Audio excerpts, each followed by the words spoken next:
asalaamaaleykum sunu mbokk ak xarit yi ñuy seetaan ci seen canal YouTube bii di Gueye Studio maa ngi leen di nuyu di leen ziar di leen béggee bu baax a baax ñu fas yéene ñëwaat tey defal leen waxtaan may ñaan su fekkente ni abonné goo nga abonné ci chaîne bi bu ko defee nga activer cloche notification bi bu ko defee vidéo bu ñu dugalati YouTube dina la envoyer notification bu lay xamal ni Gueye Studio dugal na vidéo bu bees. vidéo tay bi nag waxtaan bi dañ koo jëmale ci li nga xamante ni fan yi ku ne xam na ni mooy actualité parce que fi mu toll nii ku ne yaa ngi dégg ñuy wax affaire de WhatsApp données yi dañ koy partager ak Facebook coow li jàpp ñii dinañ naan dinañ ko def ñi naan duñ ko def léegi nag ñu ciy am ay question ñu ngi ciy laaj suñu xalaat léegi nag ma xool ni daanaka nga topp kenn ku nekk envoyé la message par WhatsApp laaj la sa xalaat nga kii li gënoon a noppale mooy ma def benn vidéo comme ça su ma ko defee ci scène bi ñëpp seetaan ko muy li nga xam ne man moo ci sama xalaat moom laa si xam ak tamit su fekkee am naa conseil lu ma ciy joxe. léegi nag kon li ñuy def mooy man première li ma leen di njëkk a leeral parce que bëri na ñu koy laaj mooy bu ñu déggee partager les données personnelles affaire bi daf leen di jaaxal ni mu demee mooy par exemple. bu ñu waxee dañuy partager données personnelles yi ñan la fan lañ koy partager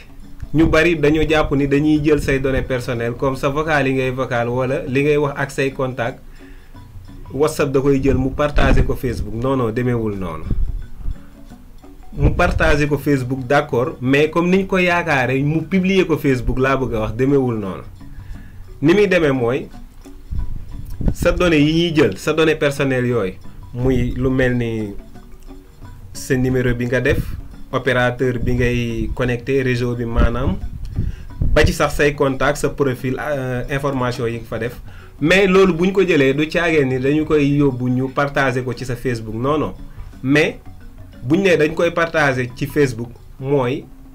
système mu Facebook ñiy liggéey techniciens yi liggéey ak Facebook yi liggéey ci Facebook ñoom ñooy am accès ci loolu di ko gis léegi nag. beneen question bi mooy après lan mooy intérêt bi ci ñoom ak lan mooy conséquence ci ñi nga xamante ni jàpp nañ ni am na conséquence ak bu fekkee amu ko léegi ci misaal loolu moom c'est normal maanaam bu ñu ko tegee ci yoon sax maanaam c'est pas normal wërta mën a nekk parce que confidentialité moom ku ci nekk yaa ko moomal sa bopp ku ne war nañ la koo sàmmal maanaam tey jii nii dañuy partager données personnelles yi nit ku nekk ci sa Facebook. lu ñu la war a laaj la mu doon notification booy jot nga d'accord cliquer oui d'accord nga cliquer non mais Mark Zuckerberg ni mu ko proposé mooy force la da ngay accepter sinon dootoo mën a utiliser ti WhatsApp. léegi ñu bari seen problème li ñuy laaj mooy lan la ci WhatsApp jublu ba tax ñuy def lool léegi maanaam man moom li ma ci xam ñoom liñ ci jublu. bu fekkee am na leneen li ci jiitu moom maanaam mi ngi jëm ci raison de économique maanaam boo xoolee WhatsApp tey ñun ñëpp ñu ngi koy utiliser mais ku ci ne ci ñun xam nga bi ngay tijji sa WhatsApp fayoo dara c'est gratuit da nga dem nga télécharger ko nga def sa numéro di ko utiliser. booy connecté Facebook gis nga ni da ngay gis ay publicité même booy xool statut Facebook yi wala Instagram da ngay gis ay publicité yu am publicité yooyu noonu partenaires yi ko moom dañuy fay. Facebook pour mu jàllaleel leen ko Instagram noonu ak bépp application booy utiliser nag gis ci mu am ay publicité loolu la dañoo fay partenaire dañu fay xaalis pour ñu jàllaleen ko mais WhatsApp amul loolu kon léegi boo xoolee mooy WhatsApp Mark Zuckerberg jënd na ko waaye comme lim ci def lim ci financé yëpp pour mu am qualité bi mu am ni WhatsApp génnewul loolu parce que amul benn publicité buy monétiser pour mu mën si am xaalis léegi nag. ñu bari lii nan lañ ci mën a amee xaalis na leen xaw a jaaxal mais niñ ci mën a amee xaalis mooy par exemple boo xoolee xam nga li ëpp ci nit ñi ngi utiliser WhatsApp bu fekkee ñëpp utiliser wuñ ko tamit boo xoolee ñu lu ëpp ci tey jii da ngay xool rek maanaam yow ñi nga yor seeni contact ñi utiliser WhatsApp léegi tamit ñooñu daanaka tamit ñooy utiliser Facebook te Facebook ak WhatsApp ak Instagram benn kii bi la maanaam ki moom Facebook moo moom WhatsApp moo moom Instagram léegi ni mu ci mën a gañee mooy léegi su fekkente ni tey jii boo amee seetlu boo yoree sa téléphone wala sa ordinateur ngay connecté Facebook léegi tey jii da ngay bàyyi xel leen bu dee daawoo ko seetlu boo duggee ci benn site de vente wala boog rek nga demoon Google rek nga soxla woon dara nga tàppe comme par exemple nga bëggoon a jënd benn oto wala benn téléphone wala lu mu mën a doon nga dem nga tàppe ko Google wala ay dàll wala yére fekk loolu dañuy am na ay entreprise yu koy jaay te dañuy def vente en ligne comme par exemple tey ma jël sama téléphone ma soxla benn micro smartphone ma dugg tàppe ko ñu indil ma benn boo xam ne Junior la wala ma ñëw rek tàppe Junior wala ma tàppe Nike wala lu mu mën a doon te moom partenaire la ak Facebook man su ma demee Google ma xool ko bu ma dellu siwaatee sama Facebook automatiquement te fekk loolu mën na musuma ko woon a gis Facebook day commencé di ma defal publication yi publicité yi su may xool publication yi nii feed d'actualité yi damay gis Facebook di ma woon ay publicité yoo xamante ni ay partenaire am yu muy liggéeyal ñoom ñoo ko moom léegi bu ko defee man li may wax mooy waaw man lii laa soxla woon léegi fi mu toll nii maa ngi koy gis léegi daal di cliquer daal di jënd su ma jëndee bu fekkee Junior moo ko moom par exemple keneen def ko léegi li muy def mooy day yokk trafic yi Facebook di am bu ko defee ñoom li ñuy wax mooy ñun suñ publicité ci Facebook mi ngi dox parce que gars yi ñi ngi jënd lan la ñuy def li ñu doon fay Facebook pour mu publicité leen dañu koy yokk comme ça Facebook loolu la bëgg day gën a am xaalis léegi nag yow mi nga xam da nga doon connecté ni ñu indil la ko comprendre lan moo tax Facebook indil la ko fekk gratuite amul def te yàlla tax moom amul si bagage yi milieu bi amul lool léegi loolu moo tax mu indil la ko léegi nag noonu la amee keneen koo xam ne leneen la bëgg loo mën di tàppe rek boo seetloo boo duggee Facebook loo tàppe ci internet dañ koy def vente en ligne boo demee Facebook dina la présenter lu mel noonu léegi nag lii problème bi mooy lan moo tax Facebook nga génn Facebook nekk ci beneen plateforme wala nga nekk ci beneen application Facebook xam ni yaa nga fay def lii kon nag loolu mooy problème bi kon léegi loolu mooy Facebook li ko war suñu diggante ak moom sax defoo comme lii mu ñu proposé nii moom mën naa ne mi ngi si woon pour jël données WhatsApp yi partager ko ak Facebook mi ngi si woon xanaa def si nekkul woon si WhatsApp mais ci yeneen ci suñ téléphone Facebook mi nga xam li ñu siy def parce que xam loo siy def maanaam te bàyyiwoo ko xel moo tax nga dem si beneen site nga tàppe fa dara Facebook xam ko ba jël information yooyu indil la ko ci sa WhatsApp pour nga cliquer ko moom mu man si gagner dara léegi nag bu demee noonu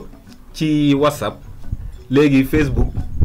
bu fekkee am na say données yi ngay utiliser say données personnelles ci li ngay utiliser lépp ci sa WhatsApp léegi nag loolu lim siy gagné mooy par exemple man tey su may utiliser WhatsApp léegi ma soxla ay dàll wala oto wala yére bu mën a doon wala téléphone wala benn marque ordinateur ma wax ak sama benn waay ma envoyé ko message wax ak moom tudd marque boobu ma tudd wala ma ni ko moom laa bëgg wala moom laay waaj léegi Facebook moom comme que am na information WhatsApp bi da koy partager léegi ak Facebook léegi bu déggee nga tudd benn objet rek day seet site de vente yi nga xam ne ñoom ñooy ay partenaire ak moom boo demaatee di connecté Facebook rek mu indil la ko kon xam nga léegi bu la ko indilee nga cliquer ko jënd ko kon moom loolu dina si gagné dara parce que li tax mu siy gagné dara mooy dañ koy fay ci publicité bi te lu clients yi di gën di jaar Facebook di jënd gars yi di gën a am qualité ci Facebook di yokku seen contrat ak moom di ko gën a yokkal kon léegi boo xoolee maanaam loolu rek dafa doy sëkk ci jàngat ci li ma la ni liñ si jublu mooy pour di monétiser WhatsApp di si am xaalis xam naa bu ñu ko bëggee topp di ko gën a détaillé vidéo bi day gën a gudd te bëgg naa laal fu ne comme ça mu leer mais léegi nga jàpp ni kon loolu rek doy na pour nga xam ni WhatsApp bu ñu defee lii xaalis lañ siy wut moo tax ñoom nag ñoom moom seen WhatsApp léegi nag yow yaa xool après léegi ñu bari nag loolu moom li ñu jàpp mooy bu dee loolu garaawul am na ñoo xam sax bu ñu déggee rek naan loolu kay lu baax la parce que dañ lay yombal li nga soxla mais léegi tamit booy seet loolu garaawul mais am na fu mu garaawaate parce que loolu ci wàllu économique la mais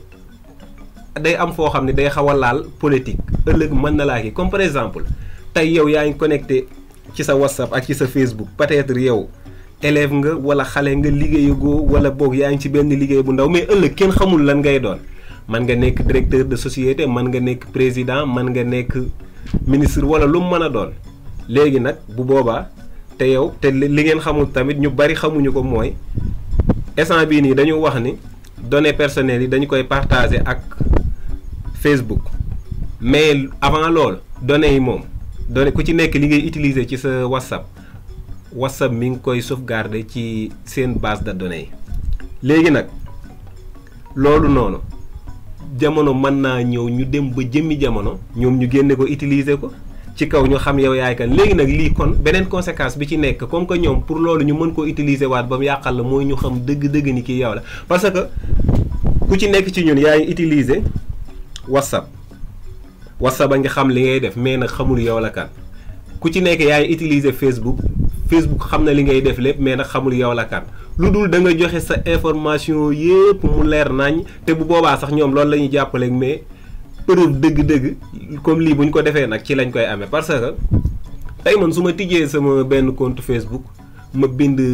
Gueye Studio adresse ma def dëkk bu ma neex date de naissance ma def lu ma neex Facebook moom loolu lay jàpp mais amu ci lu ko wóor. mais léegi nag su fekkente ni dama yor WhatsApp léegi samay données personnelles yi ne ci WhatsApp bi ñu koy partager ci Facebook foofu nag la Facebook di xamee dëgg kii kan la. parce que su fekkente ni sama WhatsApp maa ngi koy utiliser léegi ñi may waxal moom dañuy jaar sama tur. par exemple ku ñëw boo ma nuyoo par exemple di nga ni Ousseynou Gueye mu xam ñu bu ko defee Facebook dina xam ni kii Ousseynou Gueye la tudd. léegi mu boole ko ak données yi mu amoon fële ci sama Facebook nga yokkaat si di nga wax ak say famille léegi sa contact xam nga sànq wax naa la ni la day am accès ci say contact léegi yow contact yi nga xamante ni bind nga def dàkkantal nga yokk ci ni sa frère la wala sa papa la wala sa yaay la wala lu mën a doon Facebook kon dina xam ni ñii ñooy sa famille ñooy sa vraie famille. kon nag ñoom sant boobu ñu yor di ko utiliser ci seen WhatsApp yow tamit nga leen koy wax ñu la koy kon dina xam lii mooy sa vrai sant kon dootul am foofu problème tur bi ñu lay woowee dina ko xam ba ci sa date de naissance su fekkee da nga defoon faux date ci Facebook bi sax bu ñu boolee ñaar yi données personnelles yi ngay am si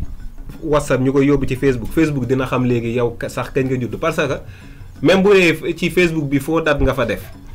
mais booy utiliser WhatsApp ku ne xam na ni booy utiliser WhatsApp.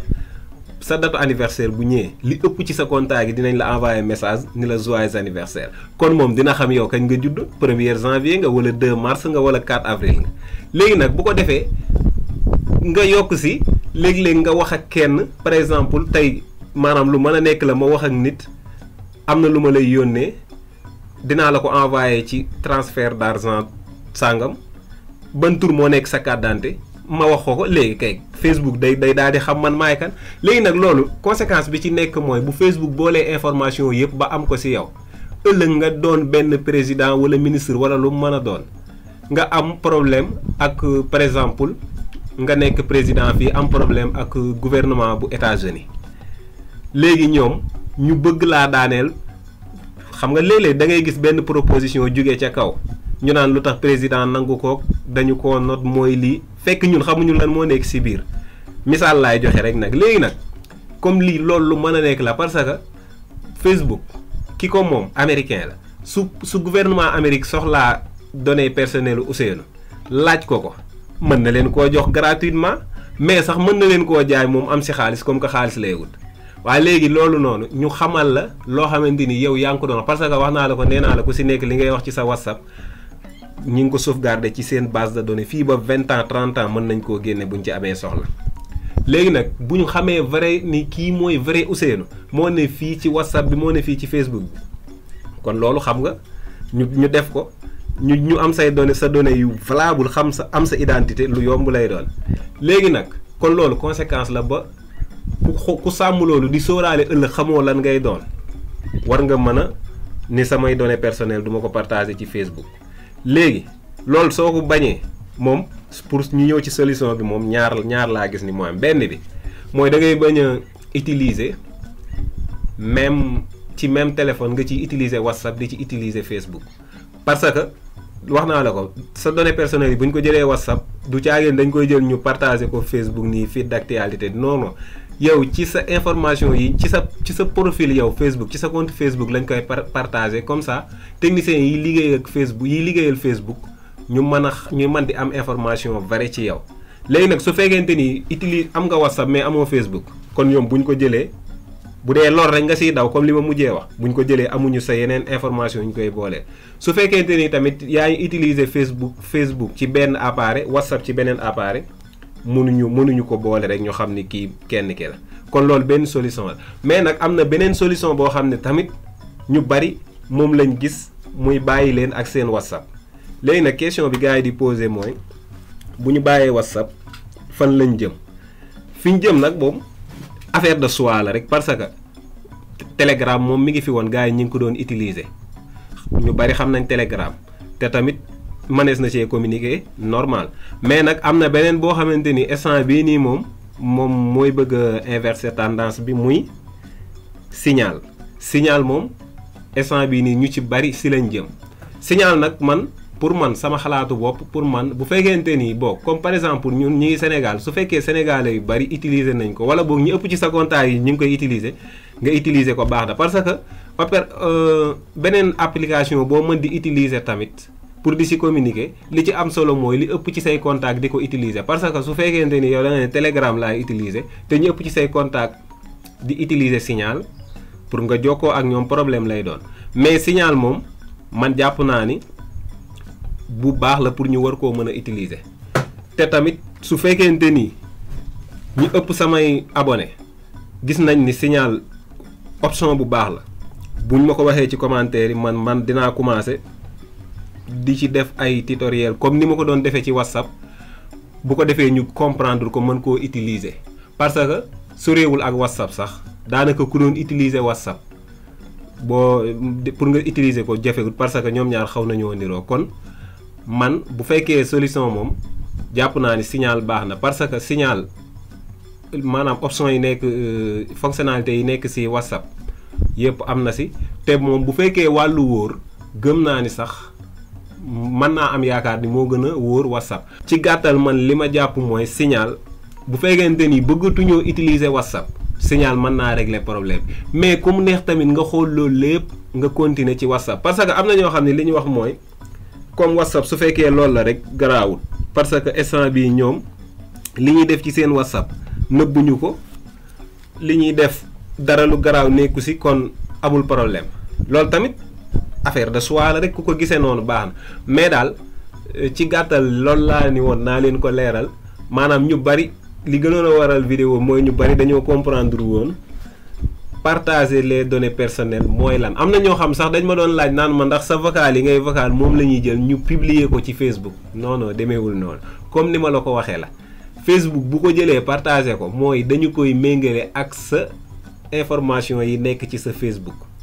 benn dinañ ci xam dëgg-dëgg yow la kan donte ñoom loolu waxuñu ko sax mais jàngat la mais deuxièmement ñoom bi nga xam moom lañ gën a kii mooy lépp looy defati ci sa WhatsApp dinañ ko xam kon nag bis boo tuddee benn marque oto wala dàll wala lu mu mën a doon boo demaatee Facebook dañuy lay indil loolu. bu ko defee boo ci cliquer nga jënd ko léegi ñoom seen affaire gën see dox kon daal ci gàttal ni ma leen ko waxee affaire bi moom affaire de business la léegi nag comme ni ma leen ko waxee su fekkente ni gis ngeen ni Signal moom war nañ see mën a jëm dinaa commencer won leen nan lañ koy amee ak nan lañ koy utiliser beneen mise à jour bu ci am tamit. beneen fonctionnalité bu ci génn ñu leen continuer di leen ko defal comme niñ ko doon defee ci WhatsApp bi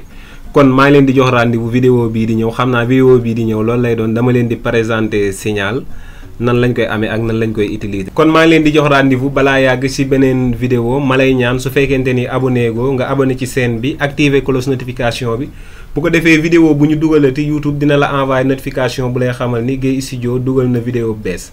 kon jàmm ak jàmm ba beneen yoon incha allah.